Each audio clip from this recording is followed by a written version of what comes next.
What's up, everybody? Christian Ballard here with Ballard Sports Media. I was planning on going live around, I don't know, in about 10 minutes or so. I just felt like I needed a little bit more time. Hang on just one second. Let me mute this. Yeah. So we got some stuff to talk about. Not too long ago, maybe an hour or so, Tua has announced his decision to go to the NFL draft. Is anyone shocked by this? I'm not. I'm not shocked. I think this is what's best for Tua, right? Let me tell you. I mean, he either stays or he goes, right? And we've been hearing it ever since he got hurt against Western or not Western Carolina, but who was it? Mississippi State, right? We've been hearing this. We've been hearing if he comes back, he's risking more injury, lowering his draft stock for 2021, which, I can understand the whole um, thing with how your health affects how far you go in the draft, how high or how low, right? But, like, I can get that. Tua is making the right decision, I think, right? Here's my thoughts on Tua. I think he's a great quarterback, right? I think he's the best quarterback that Alabama has ever had, at least under Nick Saban, right? If you want to say all time and you want to throw someone like Joe Namath in there or um, Mike Shula or Jay Barker or whoever, you want to throw someone in there all time, cool. But I think under Nick Saban, too, was the best we've ever had. And I think that this is what's best for Tua. I think that he made the right decision, and it's not my choice. It's nobody's choice but his own.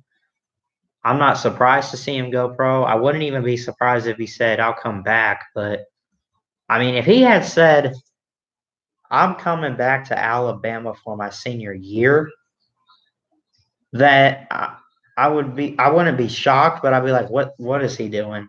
Why? Because coming from an Alabama fan, and I'm trying to be fair here. I am an Alabama fan, but I try to be fair. We all have a team we're pulling for, right?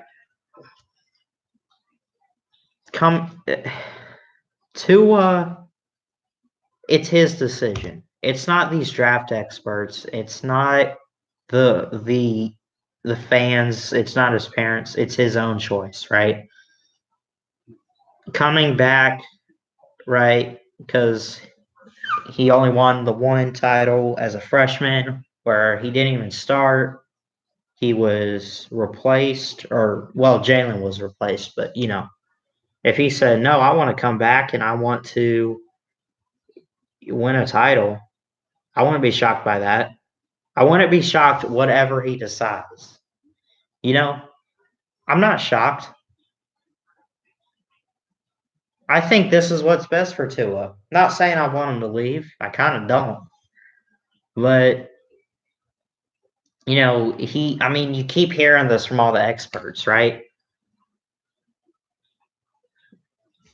You keep hearing about, oh, well, he should go ahead, take the paycheck and go to the NFL, sit 1 or 2 years out, maybe do a little bit of backup work and then start, right? That's not a bad idea. I have a feeling that, listen, you also hear stuff about how injury affects your draft stock, which they're right. But I feel like Tua was just one of those players where even with his injury, you know what you're going to get out of him, right? you know what you're going to get.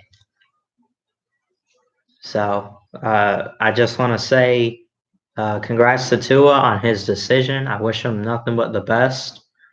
And from all Alabama fans, we love you, and we're pulling for you.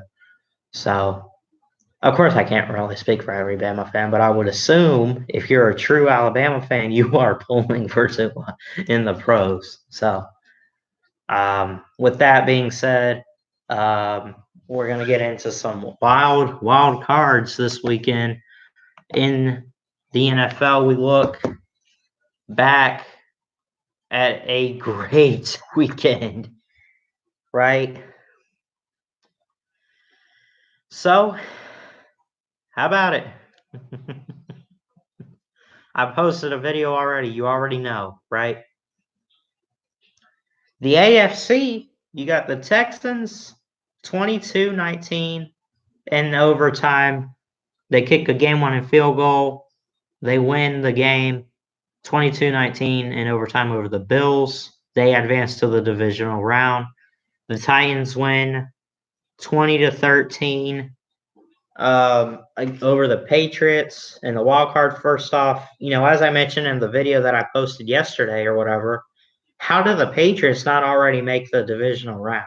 Which it took me a little while to figure out the fact that there was already the Bills who are in the same division, right? So both the Patriots and the Bills lost. There's not an AFC East team in the playoffs this year, at least in the division round. Those two games were Saturday, the Bills, Texans, and Titans and Patriots. Look at yesterday. You start out with the Seahawks and the Eagles, a 17-9 win for the Seahawks. 11-5 in the regular season. They advance to the divisional round. The Eagles fall short by 8 points. No points were scored in the fourth quarter, so it wasn't one of those, it came down to the wire kind of. I mean, it was just defense, man. And Seattle, trying to prevent the Eagles from scoring, got the job done. The Vikings won 26-20 in overtime over the Saints last night. Hang on.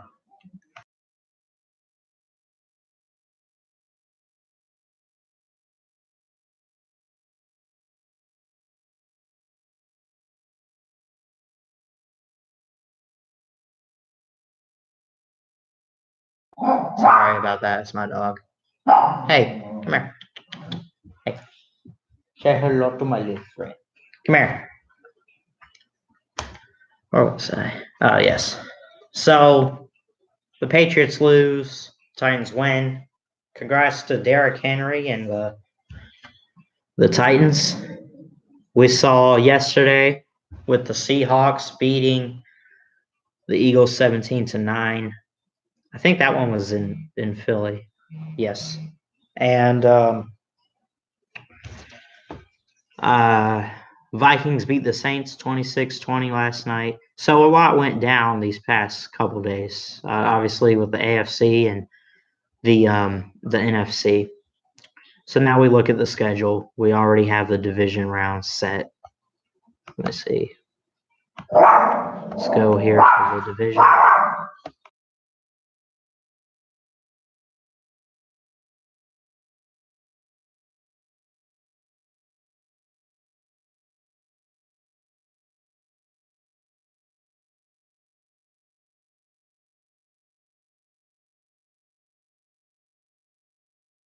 Hold on.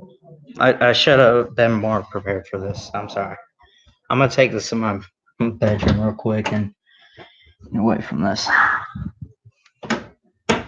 I'm sorry about that. So anyway,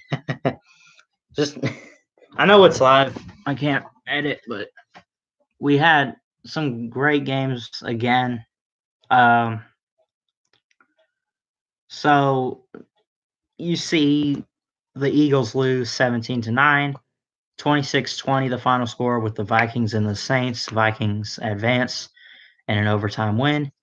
20-13, Tennessee over New England. another overtime win in Wildcard weekend with the Texans and the Buffalo Bills. 22-19 the final score. Texans advance. So now we look at the divisional rounds. What do we have? Minnesota at San Francisco. Tennessee at Baltimore. Houston at Kansas City.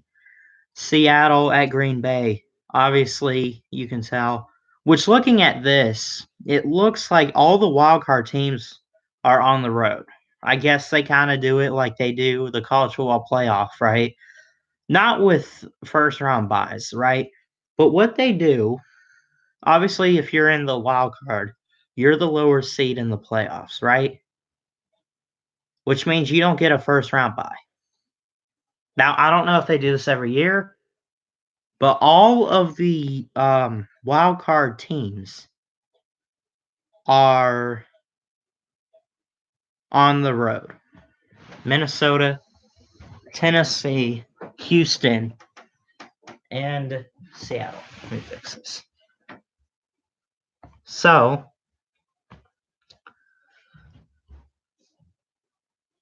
you have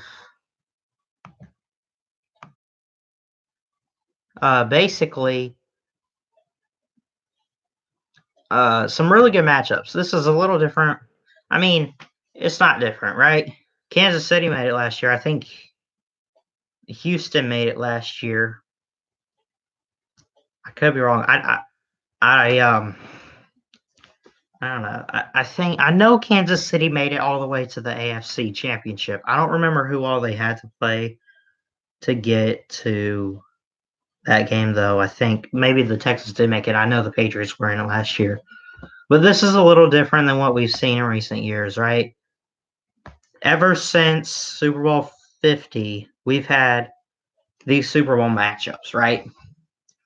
Patriots, Falcons, Patriots, Eagles, Patriots, Rams. 3 straight for the Patriots. They aren't making the Super Bowl this year. And you want to know why?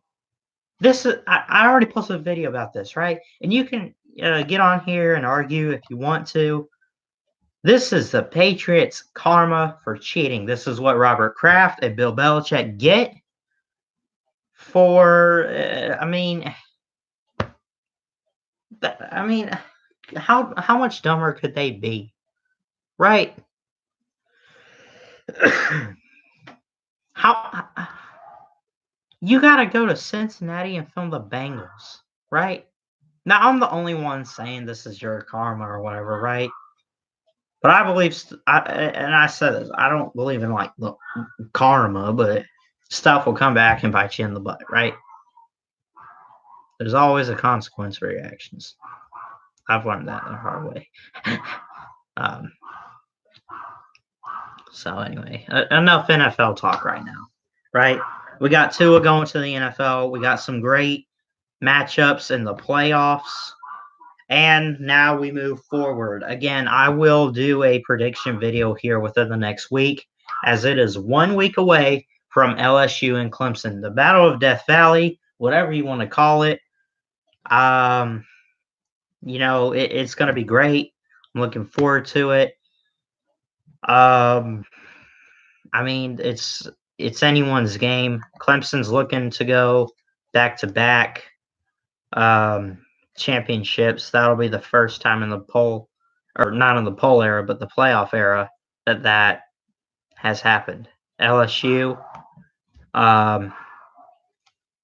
ever since at least, well, never mind. I take that back because I was just fixing to say ever since the playoff era began, except for the first one, because obviously with the first one, the first playoff appearance for every team, obviously first time making it to the championship with their first appearance, blah, blah, blah, right? Clemson did that in year 2 of the playoff, where they made it to the playoff for the first time ever, right? Because they missed the first one and they went on to lose the championship game, right? LSU, first playoff appearance, first time they've actually been in playoff conversation. They make the playoff because, they win the SEC. They go on. They're undefeated. and they're here in the championship. And it is pretty much home field advantage, right? It might not be Baton Rouge, but dang it, it's in Louisiana, right?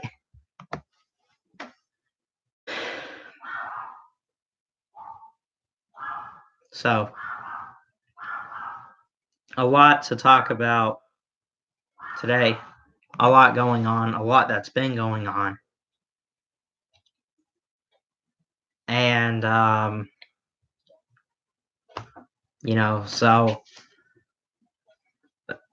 I mean, let's just real quick. I want to, and I think I mentioned this on my last live stream. I want to talk baseball, right, and some basketball, but with football season still going on, that's going to wait a little bit. I want to kind of talk about how, or really, like who has the advantage in this LSU Clemson game? Really? Like, really, who has the advantage? Because I'm looking at this, right? Clemson is really good as an underdog, right? We know that. This is going to be a great game. LSU, number one. And, Clemson's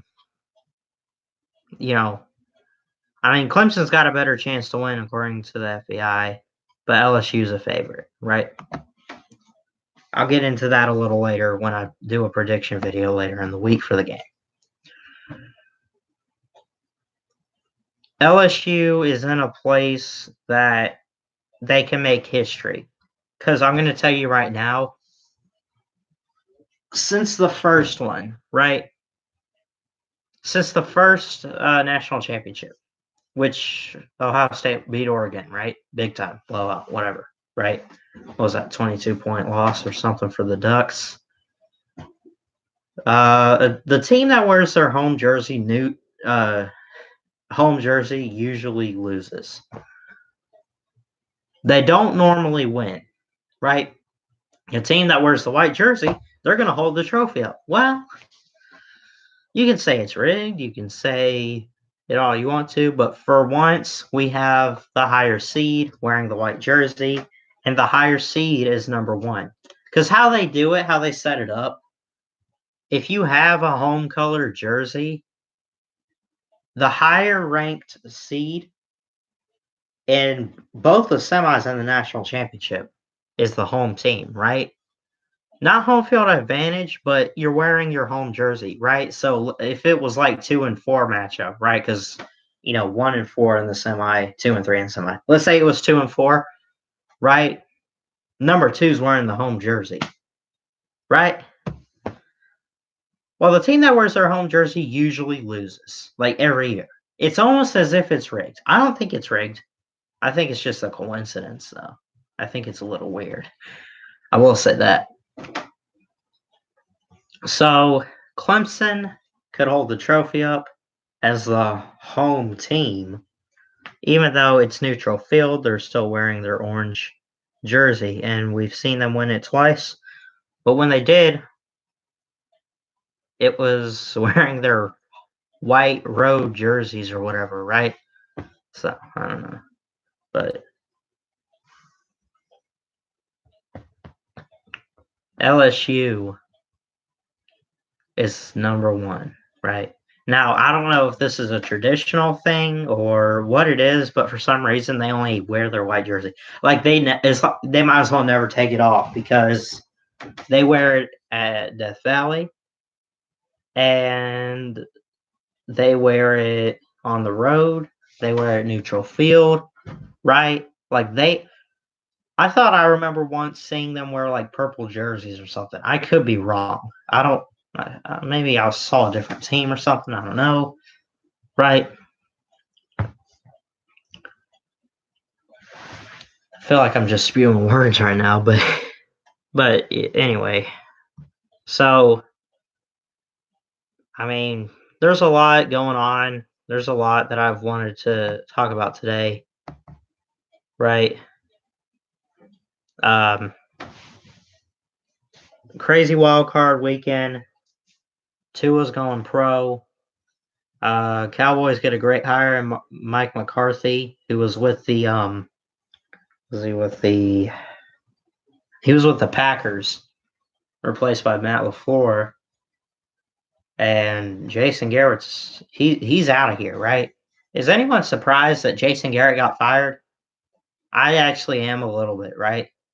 Because I mean, he's drafted so well. He's got great skill players on his team. Dak Prescott, Amari Cooper, Ezekiel Elliott. That's a heck of a trio on offense right there, right? Cowboys always saying, "We them boys," and then they lose. And here come the funny memes, man. Just wanted to make sure y'all still them boys, right?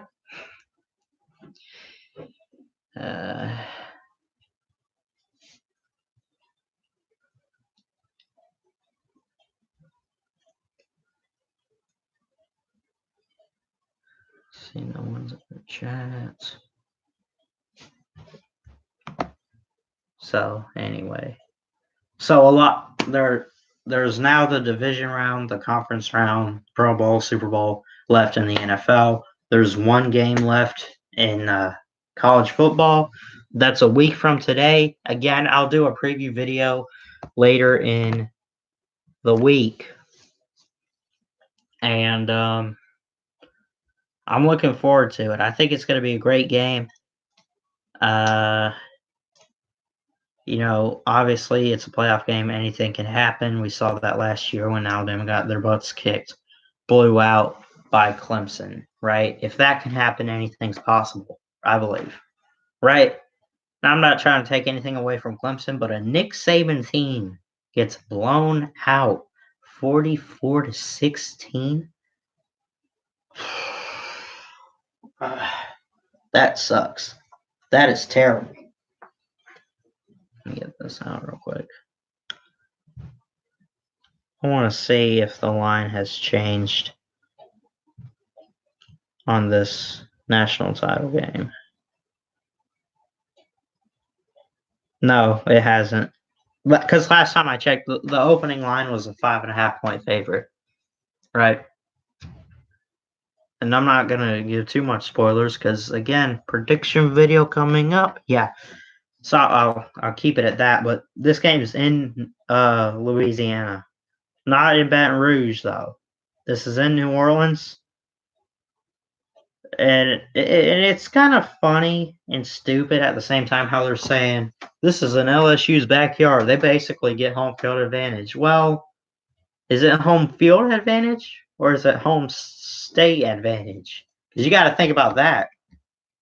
Are they playing at Tiger Stadium? Are they playing at Death Valley? No, they're playing in the Superdome. Right? Now, let's take a quick look back, right?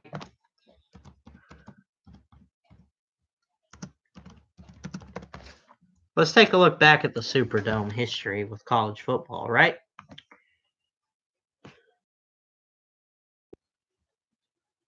We've had, I think, yes, the BCS championship game. Oh, man, that's been played there. It says 4 times. This is, so I want to see, where is it? Come on. Yes. Last time LSU was there, as far as I'm concerned at least, right? 21-0 shutout by Alabama. The last time they played in a championship game, the last time that they were in that stadium, right? I could be wrong about the last time they were there. I don't know if they have played any games there since. I don't know if Clemson's ever really been in that stadium, but you know, I'm just reminding you, Tiger fans. 21 zip. Yep. So don't forget who beat you.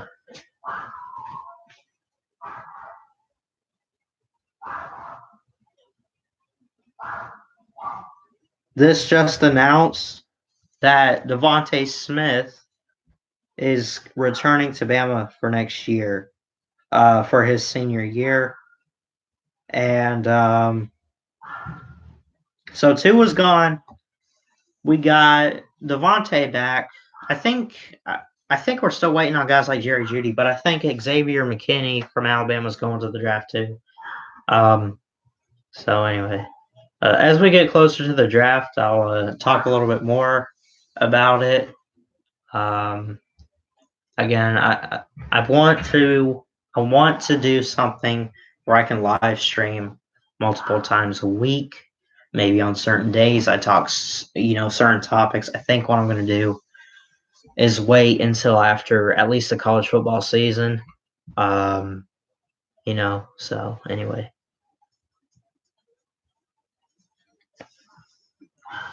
And I really don't have much else to talk about today. But again, I just really just want to say thank you to Tua Tagovailoa.